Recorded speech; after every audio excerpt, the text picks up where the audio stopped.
Bum bum bum bum bum bum bum bum bum bum bum bum bum bum bum bum bum bum. Hey everybody, come on in here. It's time for Coffee with Scott Adams. And as luck would have it, I'm Scott Adams, and you're here for coffee. Or possibly another beverage, a beverage of your choice. And if all of that is true, and I know it is, you're ready for the simultaneous sip. Yes, it comes with a little song, and it's something that you've been learning. It's improved, it's better, and it goes like this. I know why you're here. You're here for the simultaneous sip. All you need is a cup or a mug or a glass, a tankard, chalice or stein, a canteen jug or plank or flask, a vessel of any kind. Fill it with your favorite liquid. I like coffee. And join me now for the unparalleled pleasure, the dopamine hit of the day, the thing that makes everything better, the simultaneous sip. Go.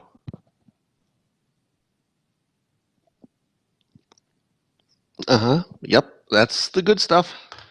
Just like I hoped. Gets better every time. Did everybody get everything that they wanted for Christmas? Are you enjoying your Boxing Day? Happy Boxing Day. If anybody knows what Boxing Day is all about, please tell me. I understand there are a few different theories on that, and we don't know which one it is. Thank you. Somebody liked my comic today, Dilbert. So, we got stuff to talk about. Are you ready? UN Agenda 2030. I don't know about that, but I'll look into it. Um, Here's what's going on, in no particular order. Where the heck are our pardons for Roger Stone and General Flynn? Now, I've said that there probably could never be a better time to pardon Flynn and Stone than right now at the end of the year.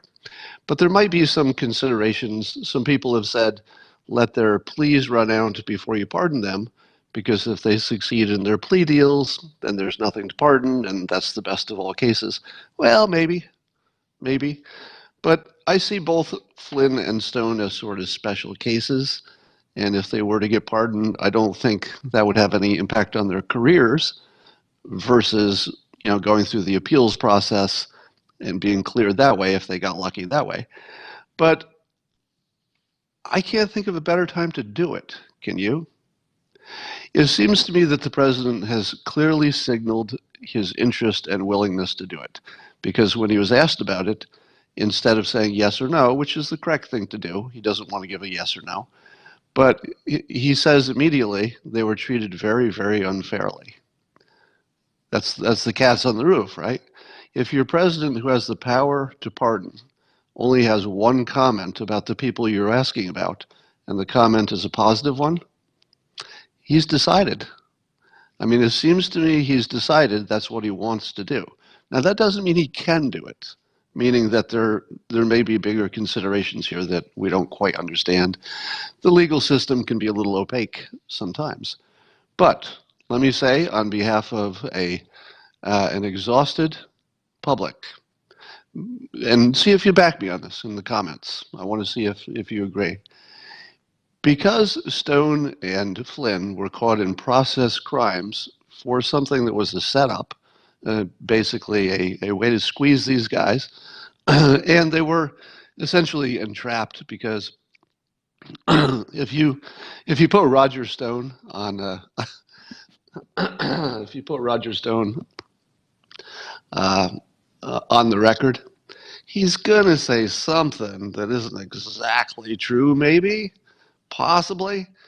So in a way, it looks like Roger Stone is going to prison for being Roger Stone. And I know that you can't make it okay to lie to law enforcement. I get that that has to be a crime. But the reason for pardons is that there are special cases that override our technical need for following all the rules. I've never seen a better case than this. I don't believe you'll ever see, maybe, you'll probably never see a case this clean, where the circumstances that caused them to get in trouble in the first place were so illegitimate on behalf of the entire country that it just seems right at this point. It just seems right to clean the record as much as a pardon can clean a record. So I don't know the legal technicalities, but I would say, Mr. President, the greatest showman on earth. I've called them that before. The president probably has the best sense of drama, story, and show that you've ever seen. I mean, he just has a natural sense of knowing what the moment is, what the most provocative thing would be, what the clever twist would be to keep the thing interesting. I mean, he's the most interesting person any of us have ever known. Love him or hate him, President Trump is the most interesting person any of us have ever known. I mean, I think that's just true. He doesn't even know how to be uninteresting. Have you ever seen him uninteresting? Once? Even once? I don't even think he can turn off interesting. Don Jr. has the same thing, by the way. Don Jr., I think it's impossible for him to be uninteresting. Love him or hate him, always interesting. So they've got that. And here's my point. Because we're in this little weird holiday season when people are far more biased toward goodwill than they are toward fighting, and it's the only time of the year that happens. You know, really, this is the only time of the year the entire country is a little bit more biased toward love than let's fight it out. You couldn't pick a better time to do this because he's going to get brutalized no matter what. But why not do it when the press is on vacation and the country is already leading your direction? There is no better time. This is the best time to do it, unless there's some legal thing I don't know about. Anyway, so enough on that. Stock market is reportedly up more than 50% since Trump was elected, which is reportedly faster if you look at just this point in his presidency entering the third year, or into the third year. It's faster stock market growth than any president before. Any president. Now here's the fun part. He has the best stock market growth of any president, and I don't think the stock market is overdone. Because the experts are not warning us that we've hit a bubble and the stock market is going to pull back. There are just as many experts saying, 2020 is looking kind of good, right? And this is on top of, and I might be the only person in the world who says this, on top of a really strong performance by the Obama administration. I always give Obama credit for taking us off the bottom, but that's a different skill set than taking you from a strong position to a oh my God position, which is what Trump has done. But Obama did a solid job of taking us from the very bottom, the precipice, almost falling off the edge, to a strong position. But Trump took us from strong to I didn't even know that was possible. You got to give both of them credit for that. It's just a different skill set. Yeah, different skill set at a different time. If you would reverse their jobs, if you'd made Trump president first and Obama president second, I don't know this would have worked, honestly, because their skill sets would have then been mismatched to the situation. Let's talk about something else. Oh, just one more thing on that. When I say stuff like the stock market is up after Trump got elected, let me say for the benefit of the people who don't make the normal assumptions, I do not believe that any one economic indicator tells you what's happening. I am aware that the federal debt is pretty scary looking, although it's not like regular debt, so I don't know exactly how to evaluate it, but it's scary. I will acknowledge that a good stock market doesn't help everybody. I'll acknowledge that, lots of other factors, et cetera. And I acknowledge that Obama was a big part of getting things strong as a base. That said, it is unambiguously room for celebration that the stock market is up and it's not a bubble. I mean, that's just good. There's no negative spin you can put on that. It's just not everything. My cat is ripping up my hassock right now. If you hear fabric flying through the air, I've got a suggestion. Let's talk about the so-called homeless problem, which is really a mental health and drug addiction problem. Let's talk about that because I feel as though 2020 is going to be the year that we get serious about that. It feels like the zeitgeist is starting to focus on the homeless problem. Maybe it's because of scale. It finally got big enough that we can't, nobody has the luxury of ignoring it anymore. It could be because our other problems are under better control than before. So we have a little luxury of focusing on the next big thing. It could be because it's a political season and California versus Trump gets them jabbering about whether California is doing a good job with their own state. And it could be, and I think this might be the biggest thing, is that Dr. Drew is making a dent in the national consciousness. How many of you are aware, and I talked about this before, when I once tweeted something, I think last week, in which without comment, I tweeted something that made it look like the homeless problem is a lack of housing. And so many of you jumped on me because you had been trained either directly or directly through Dr. Drew's work, Dr. Drew Pinsky, that it's not really a homeless problem. And the compelling reason that he gives is we have, how many millions of immigrants come into the country illegally every year, and they don't sleep on the street. Even people who have nothing can find a place indoors to sleep. But the people who are out in the street, it's because they have some kind of mental problem, some kind of a drug addiction problem in general. I'm generalizing.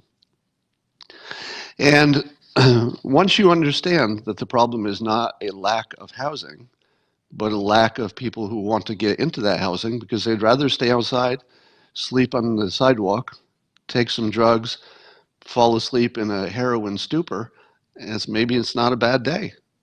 Think about it. If you were one of these people on the streets and you had two possibilities, one is that you could spend half of the day under heroin, which I've never had, but I understand feels good. That's why they do it. And then you fall asleep on a pile of clothing, and you're dressed up with 50 pounds of clothing on you, so you're not that cold, and you're drunk or you're on heroin anyway. They at least have some part of a day that's pretty good. I hate to say it, but they have some part of their 24-hour day that's kind of good because they're stoned or drunk or whatever, or asleep. And so as Dr. Drew points out, you can't solve that problem by building houses that they don't want to live in. They couldn't live in, don't want to live in, won't live in, can't force them. So I have a frame suggestion. Instead of calling it a homeless problem, which I think gets us down the wrong track, and by the way, we'll talk about Gavin Newsom and the president's words with each other in a bit. I would prefer to reframe this, and I'm just going to throw this out as a suggestion. We're in the brainstorming category, so I make no claim that the following suggestion will be productive. It'll just make you think differently than you were. Rather than saying we have a homeless problem or that it's a mental health or even a drug addiction problem, I wonder if you could define people as indoor people versus outdoor people. Indoor people versus outdoor people. The indoor people would be people who want to be indoors. Now, if they can't get indoors but they want to, well, let's see if we can help them. What's that take? If your only problem is you don't have a drug problem, you don't have a mental problem, your only problem is that you wish you lived indoors and you're outdoors, that's one set of solutions. What do you do for that person? And in fact, I talked about this. One of the solutions was people are literally sleeping in their cars, but in parking lots that have a security guard and it's for that purpose, and they have some kind of public restroom facility. For those people who just have a money problem, and it might be temporary because they have jobs, so they're working through their temporary money problem, maybe that's some kind of solution like that, where it's not really outdoors, but it's not quite indoors. But there must be, it seems to me, that let's call them the outdoor people, the people who wouldn't go indoors even if you gave them the opportunity. Is there a way to keep them outdoors, but much, much more comfortable, much safer, in a way that they're less likely to die? It's just a question. Could you literally make it more of a tent situation? Could you take advantage of, somebody suggested this the other day, of using, let's say, broken or obsolete campers, ones that are not good enough to be on the road anymore, but maybe they're good as a shelter. You put them in some kind of outdoor campsite. So I'm just going to brainstorm, and I think that there might be a place in some situations, not every situation, where improving the outdoor life and getting them off the public street, get them to something that has something like a bathroom facility, however rudimentary it is that better? I don't know. Does that get you anything, or does it make people want to go live there? I don't think you'd want to live there. I don't think anybody would say, hey, give me some outdoor life so I can live with the drug addicts and the mentally unstable people. I mean, nobody's going to choose it, but it might be better. Now, the other thing that has to be talked about, and Dr. Drew brings this up the most, is the laws do not allow you to involuntarily control somebody. So if somebody's an adult and they're not breaking a specific law that's the kind you get arrested for, you can't make them leave the street, apparently. There's nothing you can do. If somebody's crazy and dangerous to themselves, there's not much you can do. You just leave them there until they die. I think Dr. Drew said there was something like 1,000 homeless people died just being, outdoors in dangerous situations of various types.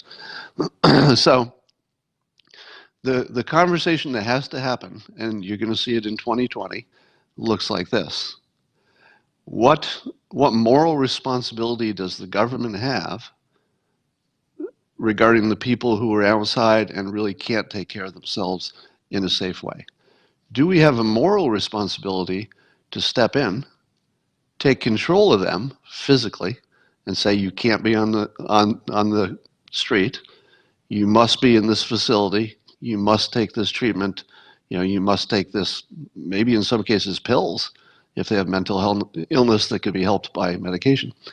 So that is a question which I think is going to be a big, big 2020 question. And I'll help Dr. Drew magnify that. Maybe some of you will. And I don't know that I have the answer. It well could be that the country looks at it, wrestles with it, has a moral, a real moral contest, if you will, pro and con. And at the end of it, it could be that we say, freedom is actually that important that we'll let 1,000 people a day die in the street, or whatever it is, whatever the number becomes, because it's better than involuntary incarceration for things that normally would not be. So I think the conversation has to happen. It has to happen by responsible people who mean well. And 2020, that's going to happen. All right. Interestingly, I'm watching President Trump take aim at California, specifically Governor Newsom and Nancy Pelosi, for their districts being a mess with homelessness and addiction and bad stuff in the streets, etc. And Gavin Newsom responded back by saying, and this is sort of mind-blowing, given the conversation I was just having, sort of mind-blowing. Earlier this month, Gavin Newsom, governor of California, blamed the Trump administration over rising homelessness in cities like Los Angeles and San Francisco, saying the White House was taking no action on, quote, housing first, the governor's approach to solving homelessness. The proposal would involve getting people in homes first and potentially adding job skills training or addiction services later. Correct me if I'm wrong, but isn't Governor Newsom's proposal, first of all, exactly the opposite of what I think Dr. Drew, an actual expert in this field, would tell you should do? It's exactly the opposite. Right, it's backwards. So is it a bad thing that President Trump is not allowing or helping Governor Newsom do something that is exactly backwards and guaranteed to fail? I mean, there's some things that you could say, well, it might work, right? There are lots of things where you'd say to yourself, this could work, give it a chance. But this is one of those things won't work. And that's actually a rare category. If you take a drug-addicted person and put them in a nice home, how long does that last? It's just not a home problem. And if the governor doesn't understand even what the problem is, it makes you wonder, why does he want to build facilities? Well, anytime you have local politicians, let's say state politicians, who are in favor of building construction to solve a problem, what's the first thing you think of, right? If the local politicians control who gets what bid, what budgets go to what construction projects and all that, immediately you're talking about all kinds of corruption. Now, I'm not saying that Governor Newsom is corrupt. I've never heard anything that would suggest that. But it's immediately going down the road that has all the problems, because that's where the corruption lives, the building a facility. So certainly I would like to see, if California were even a little bit serious about this, California would say, we may not know exactly what the problem is or how to fix it. Let's try a few things. You will know that California is on the way to getting fixed when you hear the following. We're going to try something we haven't tried before in this one area in California, and maybe we'll try some other things at the same time, but we're going to test, and we're going to see what works. If you hear California saying something like that, we're going to test it against other things, and then whatever works best we'll do more of, you might have something. You might be hearing about the beginning of an improvement. Somebody says they have heard that, but I haven't heard that. When that becomes the dominant message, you might have something. But if you're hearing somebody say, we have a homeless problem and the federal government isn't letting us build more structures, you do not have anything that is even a potential problem. There's nothing in that even might work. It's empty. It's completely empty. So the president is hammering California, and it feels like he's really put the crosshairs on him. You mean as a state and as an issue, and I think is really strong. Now, I don't think anybody thinks it's possible that President Trump could win, let's say the popular vote or the electoral vote in California. But let me just toss this out here. I want to say this in the most dramatic way. Anybody you ask who knows anything about politics would tell you that it would be impossible for President Trump to win California in the electoral college. But I think he might be taking a run for it. Because the way he's targeted them and his attacks, are relentless. They're going to be targeted. They will be repeatable. They will be catchy. And they will become as big an issue as he wants them to be, because he's the president, and he's not an ordinary president. He's President Trump. So if he wants you to think about how bad California is for the next year, you're going to be thinking a lot about how bad California is for the next year. If it turns out he doesn't have a bigger target to go after, and given that Pelosi's in California and some of the biggest problems that are Democrat related are in California, he might just focus all lasers on California. And I want to be the first one to say, although it does seem impossible on any rational basis that the president could flip California, I think this president could flip California. Now, maybe a year isn't enough, but I'll bet he can move the dial, because he does have those skills. He has the skills to move people's brains like nobody ever has. Nobody's ever been anywhere in this, even the vicinity of his effectiveness of doing this stuff. And if he decides that this is going to be his big thing, to go after drug addiction and homelessness, and it's all related, maybe in a lot of people's minds it's related to immigration in some indirect or direct way, he might take a shot at it. He might. I wouldn't predict he could succeed, but I've never heard, there's nobody else who would ever even have a slight chance. But he might. You never know. All right. I would say that the best way to think of the, quote, housing shortage, so when Gavin Newsom talks about the need for low-cost housing for the homeless, I think that low-cost housing should not be considered a solution for the homeless, although in some cases it is, but they're the limited cases. I think that low-cost housing should be seen as a solution to, wait for it, what is low-cost housing a solution to? The debt and to high taxes. Because if we can build, and I think this is the future, I've been saying this forever, but the biggest change that's coming in the next, say, 10 years is low-cost housing that's actually good housing. We've had low-cost housing that's, low quality. We've had high quality housing that was good quality. What we've never had, but now can, because we have the ability to do it, just nobody's doing it. We have the ability to build very low-cost housing that's actually more livable, a better quality of life than even expensive housing. We have all the know-how to do that. Now, maybe some local building codes would have to be revised, and people would have to form businesses in different ways and find different business models and all that. But that's what the golden age is.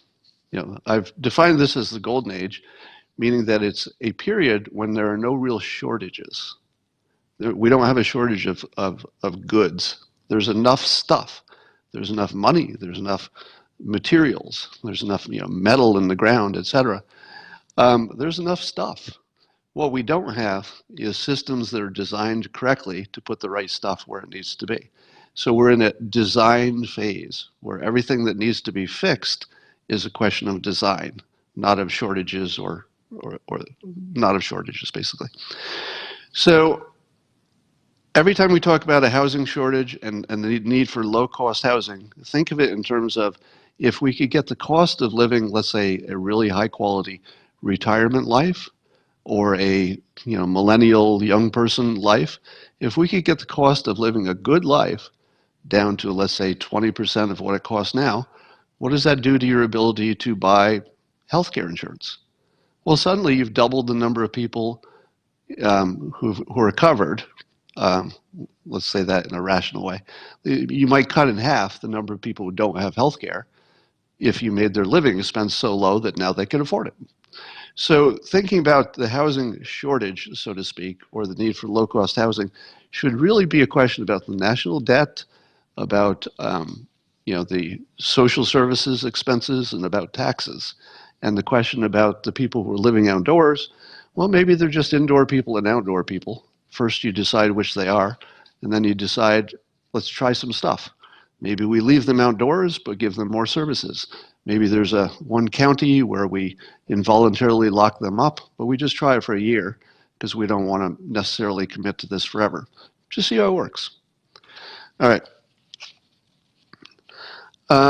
Here's a cautionary tale for you. Lindsey Vonn, famous Olympic skater Lindsey Vonn, proposed marriage to her boyfriend, PK, who's a professional athlete, and posted it on Instagram, I guess. And she said, women aren't the only ones who should get engagement rings. And she showed that she bought an engagement ring and proposed to her boyfriend, and he said yes. What do you think about that? What does everybody think about? I just want to get your reactions. Now, on one hand, can we not all celebrate? Can we not all celebrate that we're all different? We're all completely different. We're not just different in gender. We're not just different in ethnicity, experience, income. We're just all completely different. And it's only our minds that try to put us in these packages. Say, all right, you're mostly Filipino and you're a woman, so that's your package. That's just our minds organizing ourselves into categories because we like to deal with categories. But the truth is we're all just completely different people. So there's certainly no right or wrong way to do anything. So let me say this. Lindsey Vonn and her betrothed, this probably worked just fine for them. So I don't have any criticisms whatsoever. I will say this would not work for most people. And it gets worse. They pose with a picture, and it looks like she might be a little bit taller than him. I can't tell, but it looks like she might be a little taller. I think she's tall. And they have their arms around each other, but in the same photo that's announcing their engagement, she has her arm around him above. So, their arms around each other side by side. And it looks like his is below and hers is above. And so you see her one arm coming, let's see, how do you do it?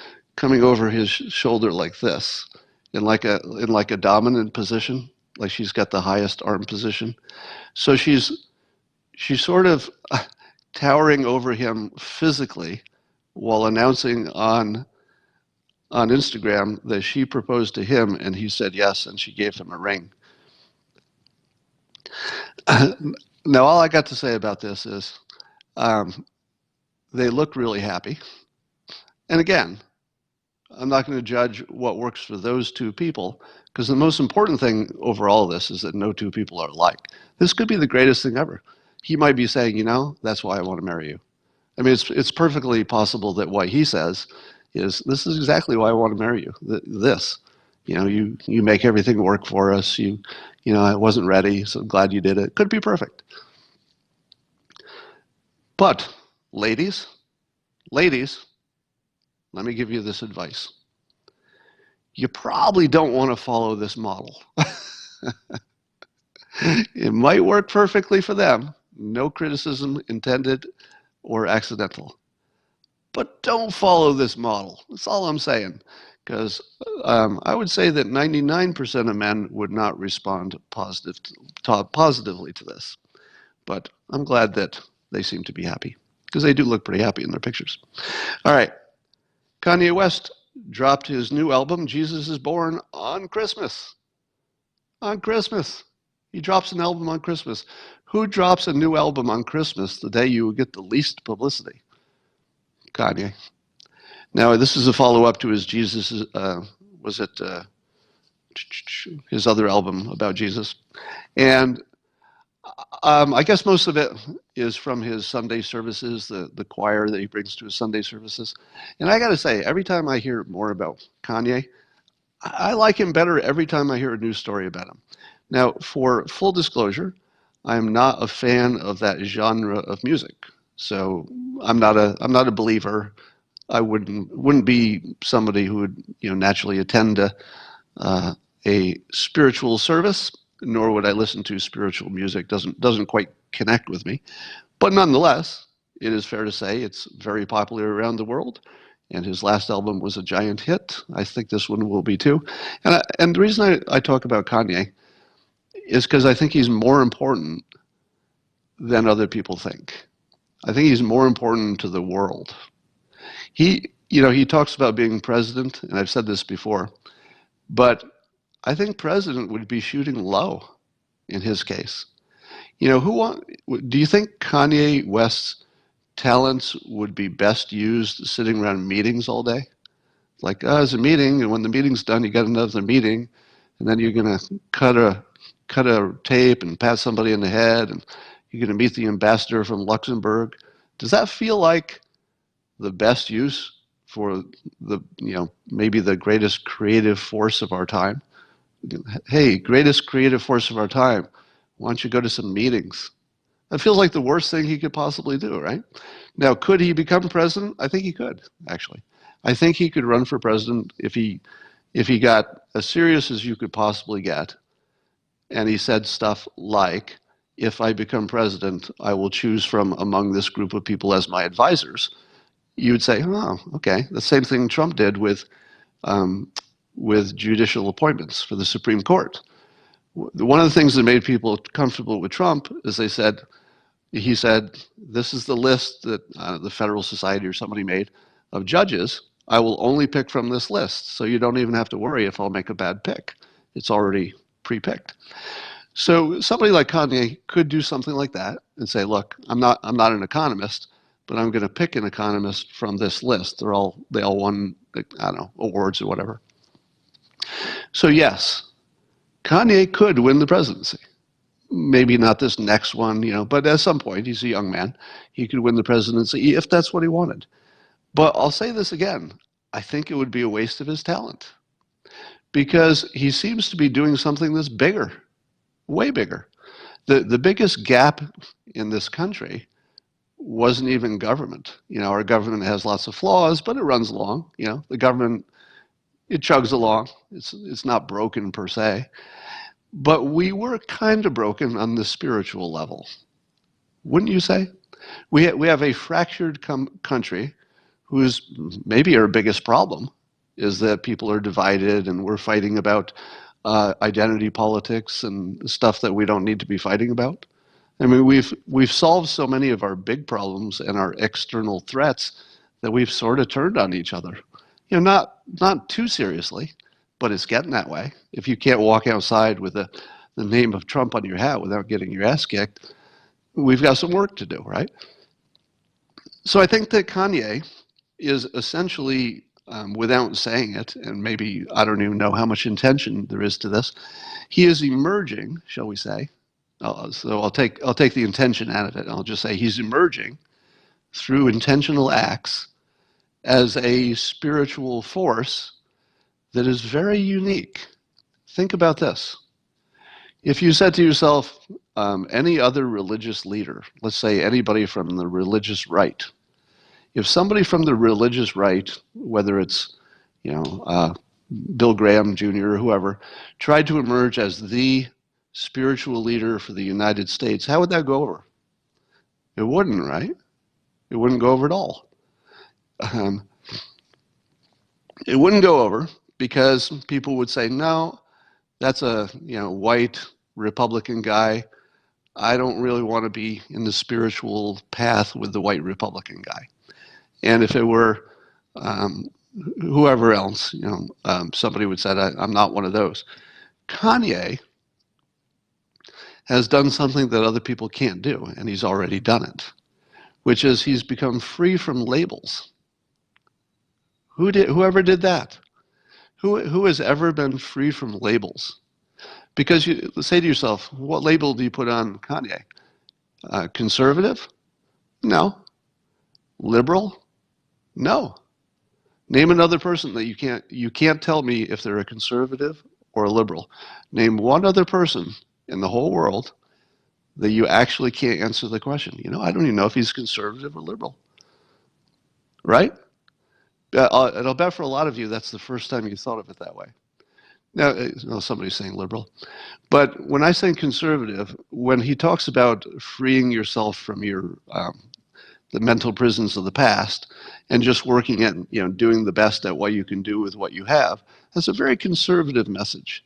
He just doesn't wrap it in traditional conservative language. But in terms of, lift yourself up, pray to your God, take care of yourself first, and then you can take care of other people. He's an amazing role model. And he has done what nobody else can do. He has freed himself from labels. He freed himself from labels. Do you know why historical Jesus, was, in part, one of the reasons that Jesus is such an important historical religious figure is that Jesus also was free from labels. Name somebody besides Jesus who was free from labels. Was Jesus a liberal? Even his ethnicity, Jesus' ethnicity was almost irrelevant. You couldn't even tell if Jesus was, part human, part God. Jesus was almost, I don't know, accidentally or by design, I don't know. But Jesus is sort of unlabelable. Why is it that black people, white people, every kind of people can pray to Jesus? Because Jesus isn't really on the other team. Jesus is the character who you can't even tell what color he's supposed to be, if he's human, liberal, you just don't know. So that's part of the magic of Jesus. Kanye, he managed to pull off a Jesus move. I'm not saying he's Jesus. Calm down. I'm not saying Kanye's as good as Jesus. All I'm saying is that if you were to look at that one element, the ability to be free of labels, who else did it? Who else did it? I can't think of anybody. So keep your eye on Kanye. Once he freed himself from labels, and by the way, here's another thing that Kanye freed himself.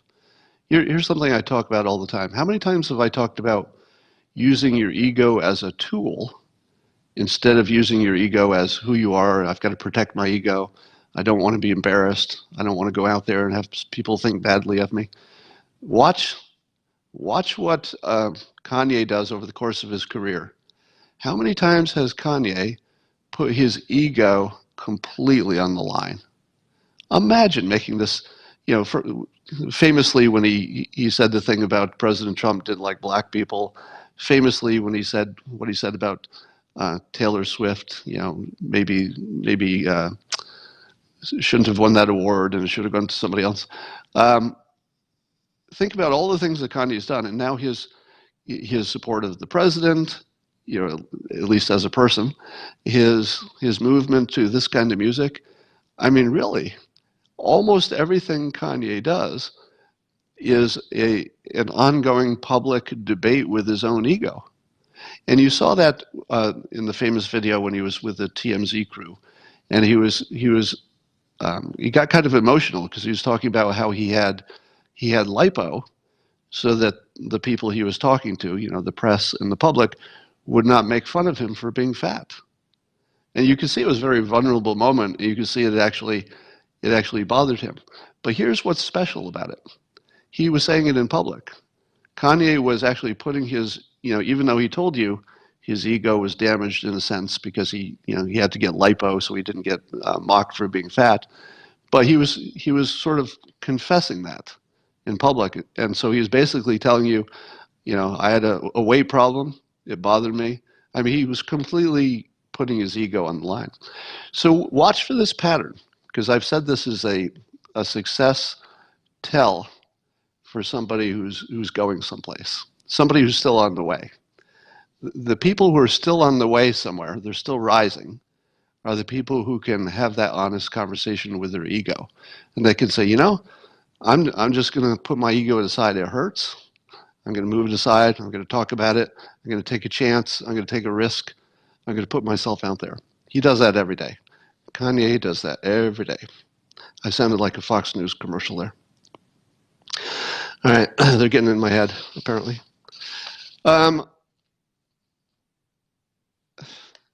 Michael Moore, famous anti-Trumper, recently said, I think it was yesterday in an interview, he said, and I quote, "White men who voted for President Trump were, quote, not good people." And then he went on and made another quip about it. So he said that 2/3 of white men voted for Trump. And if you see 3 white men walking down the street, 2 of them are not good people on average. And I thought to myself, has President Trump, here's just a mental exercise, what has President Trump ever said, let's say as president, we'll limit it to his time as candidate or president, what has President Trump ever said that was as evil and as potentially damaging as what Michael Moore said, that white men who voted for President Trump were not good people?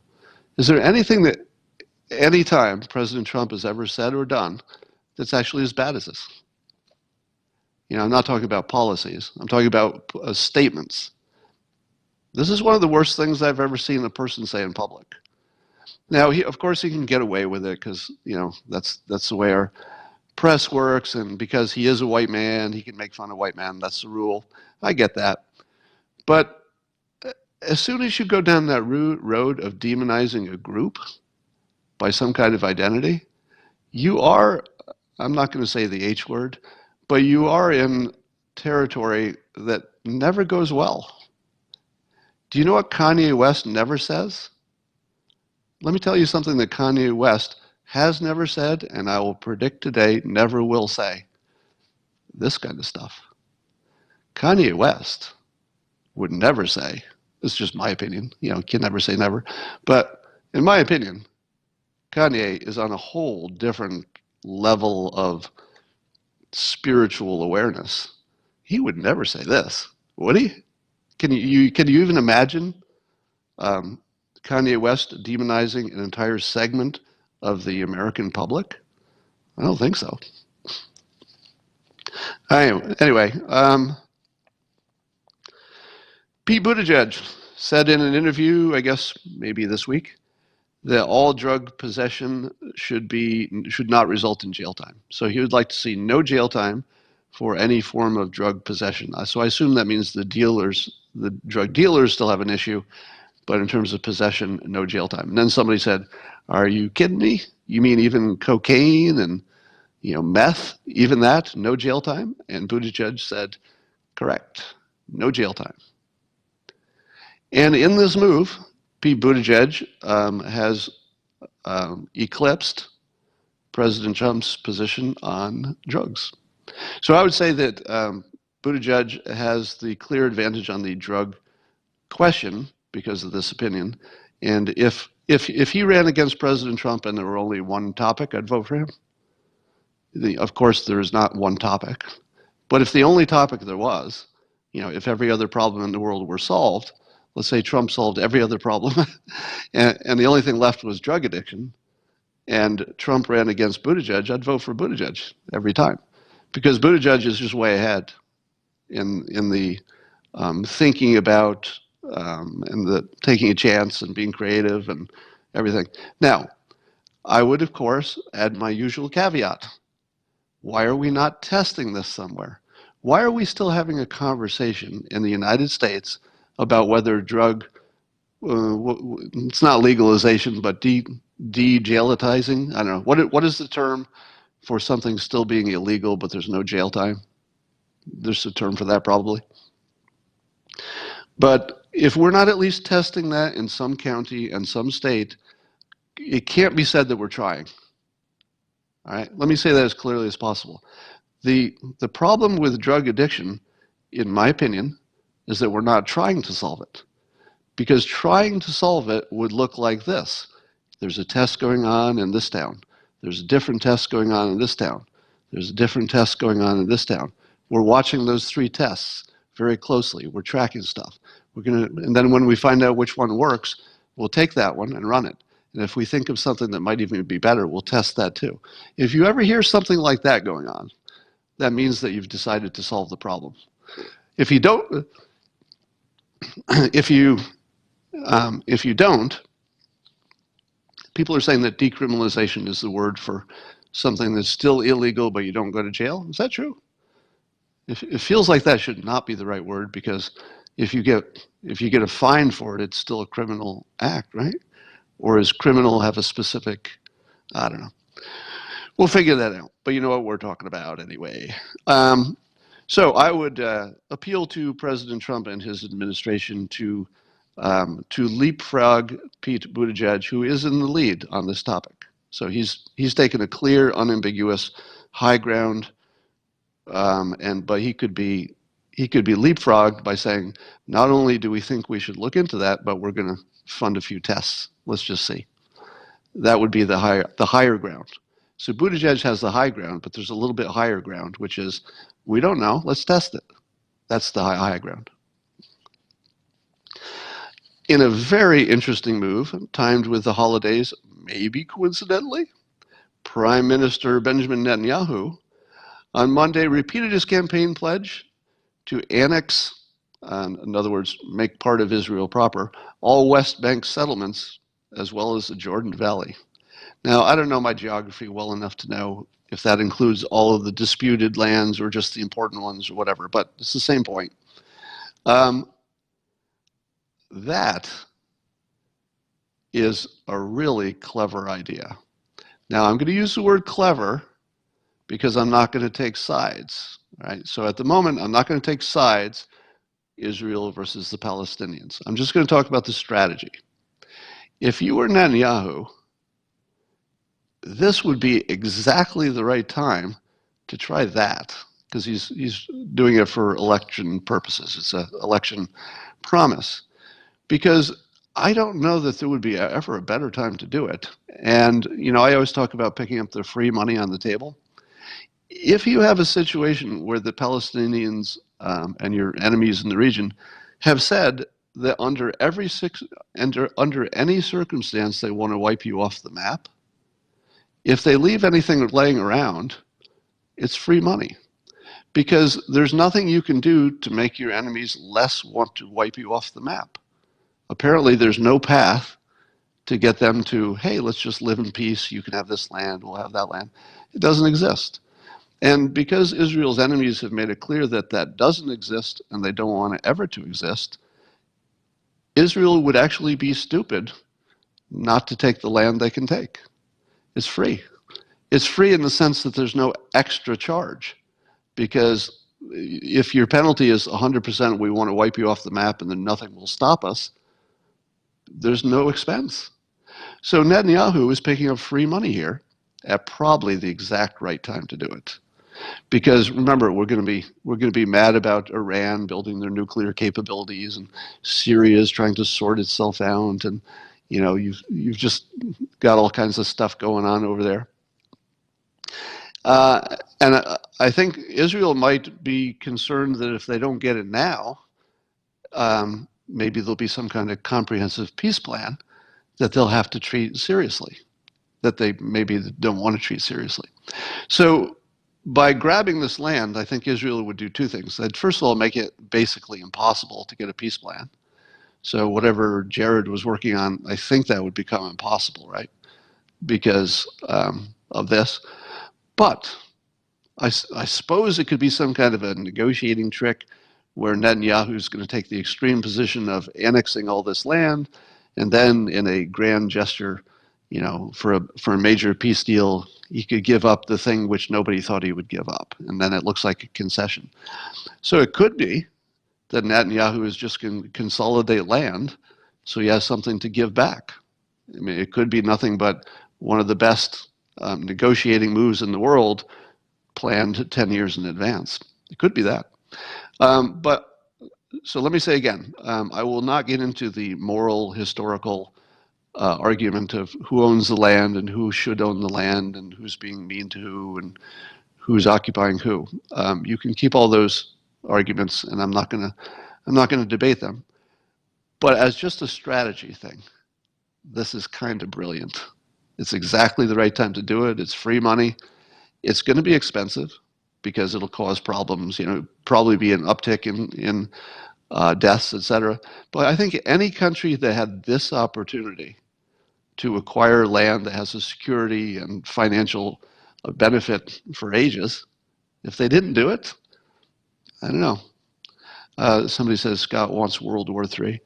No, I don't think so. The thing that makes this idea so appealing is that the Palestinian side seems so weak that I don't see anything but an uptick in low-level military stuff. That's about it. Has anybody had any arguments about kids in cages over the holidays? Because I have a curiosity about this. I have, if you count Twitter and casual conversations, I've mentioned or been as part of a conversation about the kids in cages and kids separated from their mothers and stuff lots and lots of times. How does that conversation go every time? See if you agree. It goes like this. Trump put kids in cages. And then what do you say? Obama did too. And then what does the other side say? I don't know. I don't know what the other side says. Doesn't it always go like that? Hey, Trump put kids in cages. And then the Republican or Trump supporter says, Obama started it. It's actually literally Obama's cages. He built those cages for that purpose. Trump just used them and used them more because the problem that, Obama had a problem of a temporary upsurge. And it was the temporary upsurge that caused Obama to build some cages and to separate people by genders and stuff to keep them safe. Trump had an even bigger upsurge, so there were even more people separated from parents, et cetera, and put in cages.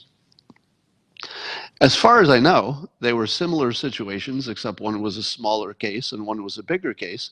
But in neither case was the president responsible for it being a small case of that problem or a big case. In both cases, it was events happening south of the border that caused the influxes. Now, here's what I've never experienced, and I'm wondering if any of you have. Have you ever talked through and asked people what their view of the world looks like? Just describe your worldview. And it would go like this. Trump put kids in cages, and then you say, Obama put kids in cages. And then you say, what do you think should have been done as an alternative? And I've never heard anybody walk through that, where if you just say to the other person, instead of stopping it as, hey, those are Obama cages, why not take it the next push and say, nobody wants kids in cages, right? Can we agree on that? You, me, is there anybody who wants to put a kid in the cage rip a baby from a mother's arms? Anybody want that? Okay, so can we start there? Can we start with, we both don't want it? Can we further agree that if you could reduce it, we'd be happier, as long as reducing it did not make something worse? So I would go for this agreement in advance and say, would you agree that you and I would both very much like to see less of this kids in cages business? We'd both want that a lot, but we would both agree that if the only way we can get there is to make something else worse, well, in that case, we wouldn't. Would you agree with me before we talk about the details? Yes, you would, of course, because you're a reasonable person. And then you say, why did Obama put kids in cages? Like, what was even the point of it? Now, that's where you have to get the person to walk through the thinking.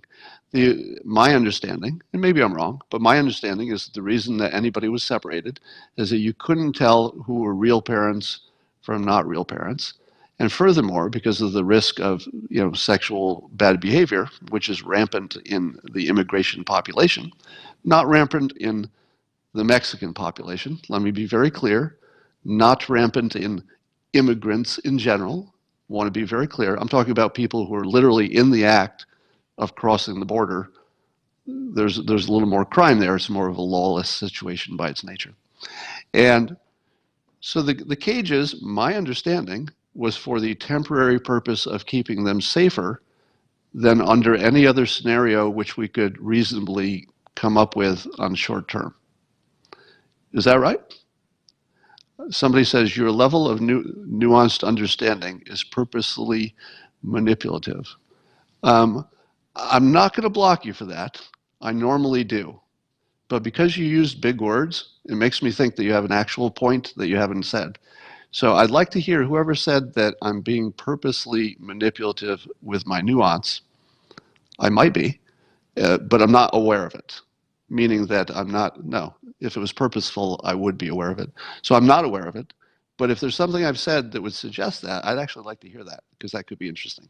There might be something in the way I'm saying this or leaving out. Somebody says he's right. So some of you are having the same experience. If there's something I'm leaving out, fill it in. Please do. Cage is a small word. Yeah, they were more like facilities with wire fences, but that doesn't help much, does it? So,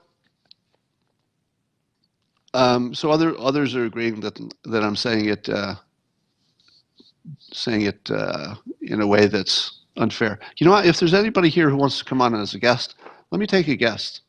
So I'll give you a moment to come on. I'll only pick from people who are not yet on.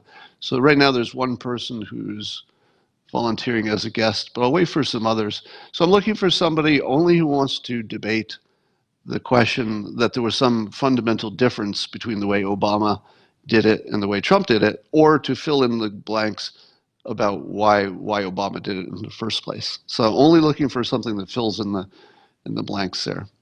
Let's see. I could tell from some of the names that, all right. I'm not sure I'm going to get anybody, but now, Joe, I know, I don't think you're going to argue that case. Let's say Kate. I'll just take a shot. Kate may not be coming on for that purpose, but let's see. Kate, are you there? Kate? Kate is not there. All right, let's try somebody else. all the ones who are signing up have funny troll names, so you're all trolls. All the ones with the funny troll names are coming on to come on. But I think Teresa might be real. Let's get Teresa on here. Teresa, are you there? Oh, maybe this feature isn't working. That's two people in a row I tried to add and didn't work. Let's try G. Duffy. Are you there? I'm good. How are you? Are you here to talk about immigration?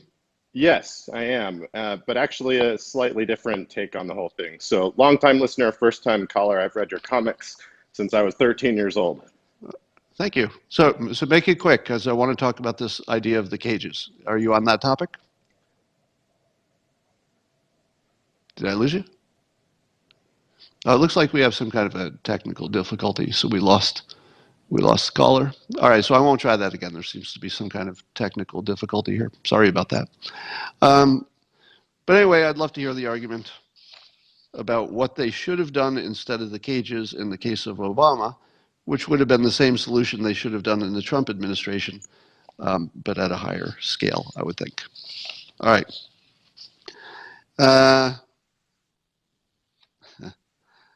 I think that's all we got for now.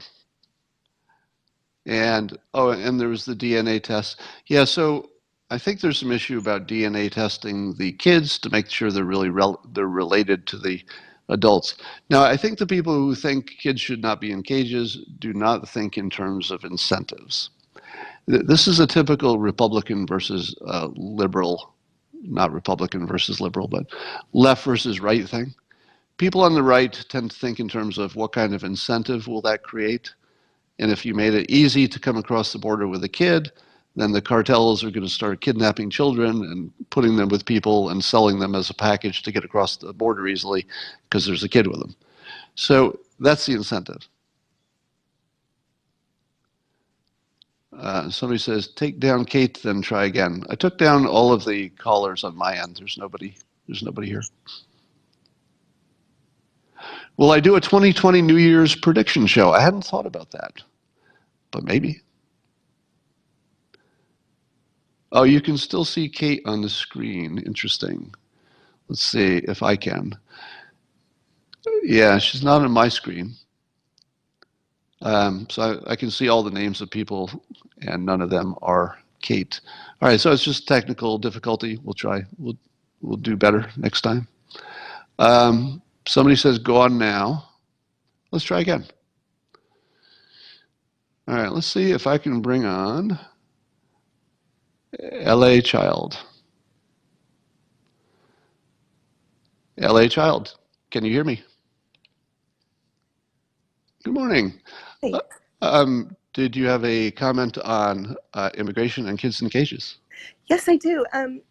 It occurs to me that many of us didn't know about Obama having kids in cages in his era. And so that is the one thing that keeps gnawing at me. Well, but I would argue, so I'll just be, I'll just take the other side of the argument just for fun here. I would argue that in the Obama administration, it was a brief and temporary situation. In the Trump situation, it was simply larger. And it had nothing to do with what the presidents were doing. It had to do with just events below the border. There were more organized events during the administration of Trump. So would you not say it's not terribly surprising that a small problem did not become a national news story, whereas a bigger problem did? And Trump, through no fault of his own, they just weren't ready for it, nor was there any reason that they should have been ready, just had a bigger problem. Would you say that would explain what you've seen, because the Obama problem was just smaller in scale?